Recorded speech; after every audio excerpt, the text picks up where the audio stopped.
The Last Broadcast, Part 1, Who is Calling? Some calls should never be answered. Some voices should never be heard. But what if you had no choice? What if the call came anyway? This is the first part of a story that was never meant to be told. A broadcast that ended abruptly. A voice that vanished mid-sentence. What you're about to hear changed everything. It started with a number. Not a strange number. Not an unknown code. A familiar number. Too familiar. Let's call her Sarah. A night shift dispatcher. 3 years on the job. Quiet town. Quiet calls. Until October 14th. The clock read 2:47 a.m. The station was empty except for her. Rain tapped against the window. Static filled the airwaves. Then the phone rang. Not the emergency line. The direct line. The one that almost never rings. The one that connects to nowhere. According to reports, Sarah hesitated. 3 rings. 4. She picked up. Silence. Not dead silence. Breathing. Slow. Measured. Deliberate. She asked if anyone was there. The voice that answered was hers. Not similar. Not close. Identical. Same pitch. Same tone. Same exact cadence. But Sarah wasn't speaking. She was listening. The voice on the other end whispered coordinates. Numbers. A date. A time. Then it said 3 words. I'm almost there. The line went dead. Sarah checked the call log. No number displayed. Just a string of zeros. All zeros. Infinite zeros. She reported it immediately. Technical glitch. Prank call. System error. They dismissed it. Told her to get some rest. To go home. But Sarah couldn't leave. Something kept her there. Something she couldn't explain. The phone rang again. 3:33 a.m. Same line. Same silence. Same breathing. This time, the voice spoke first. It described her apartment. The blue couch. The cracked window. The photo on the wall. The one she kept hidden. It described things no one could know. Sarah's hands trembled. She asked who was calling. The voice laughed. Not menacing. Not cruel. Sad. Resigned. It said, "You already know." Then it began to recite. Dates. Times. Events. Things that hadn't happened yet. A car accident at Main Street. 7:15 a.m. 2 injuries. A power outage in Sector 4.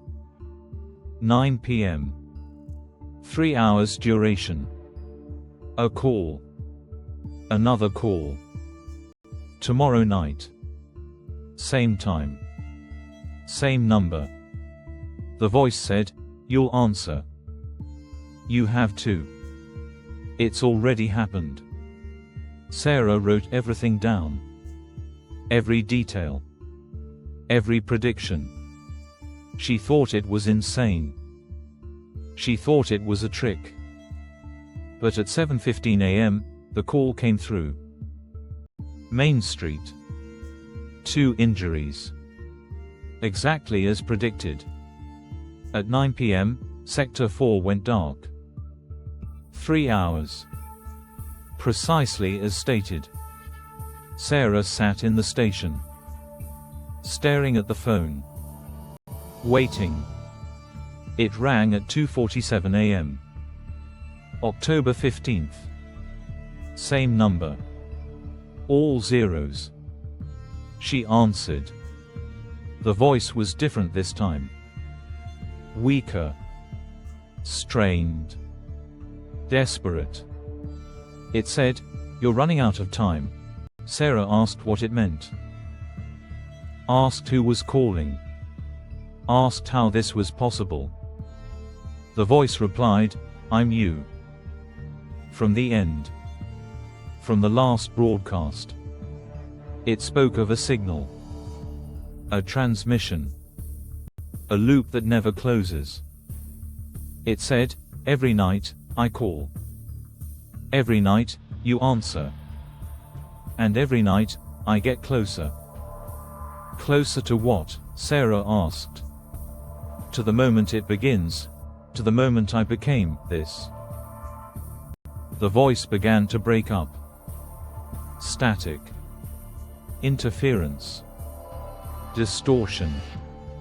But through the noise, Sarah heard something else. Something underneath the voice. A second voice. Fainter. Distant. Calling for help. She asked about it. Asked what it was. The voice on the line went silent. Then whispered, "That's the previous caller. The one before me. The one I replaced." Sarah felt cold. The kind of cold that settles in your bones. The kind that never leaves. She asked, "How many are there? How many versions?" The voice counted. 1, 2, 3, 4. Then stopped. It said, "I'm the fourth. But I won't be the last. You'll call someone else. Someone earlier. And they'll become the fifth." The loop expands.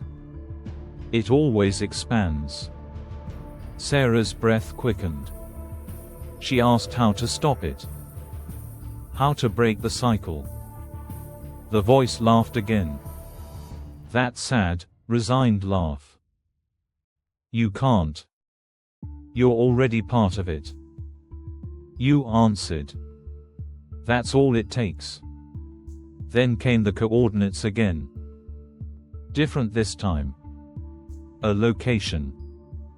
An address. The voice said, "Go there. Tonight. Before dawn. You need to see what I became." The line began to fade. The voice grew distant. But before it disappeared completely, it said one final thing. "Check your recorder. I left you something." The call ended. 2:58 a.m. Sarah sat frozen, staring at the recording equipment. She pressed play. Her own voice filled the room. But not from tonight. From the future. The recording described events that hadn't happened. Described choices she hadn't made. And at the end of the recording, a warning. Don't go to the address. It's a trap. I'm lying. I'm always lying. But the recording was in her voice. And it sounded terrified. Sarah looked at the clock. 3 a.m. The phone rang again. Same number. All zeros. She didn't answer. She couldn't. But it kept ringing. Once. Twice. 3 times. Then it stopped. And from the speaker, a voice. Not through the phone. Through the radio. Through the static. It whispered her name. Not Sarah. Her real name. The one she never told anyone. The one only she knew. The broadcast had begun. And it wouldn't end. Part 1 closes here. But the story continues. The loop is expanding. The calls are multiplying. And somewhere, in another time, another Sarah is answering a phone that shouldn't ring. What happens at the address? Who is really calling? And how many versions of her are trapped in this endless cycle? The answers are coming. But some questions should never be answered. Thank you for joining Midnight Signal Tales. This is part 1 of the last broadcast. Part 2 continues next week. If this mystery unsettled you, make sure to subscribe. Turn on notifications. You won't want to miss what happens next. Drop your theory in the comments. Who is calling? Is it really her? Or something else entirely? We read every response. Until next time, be careful which calls you answer. Some voices never stop calling. Good night.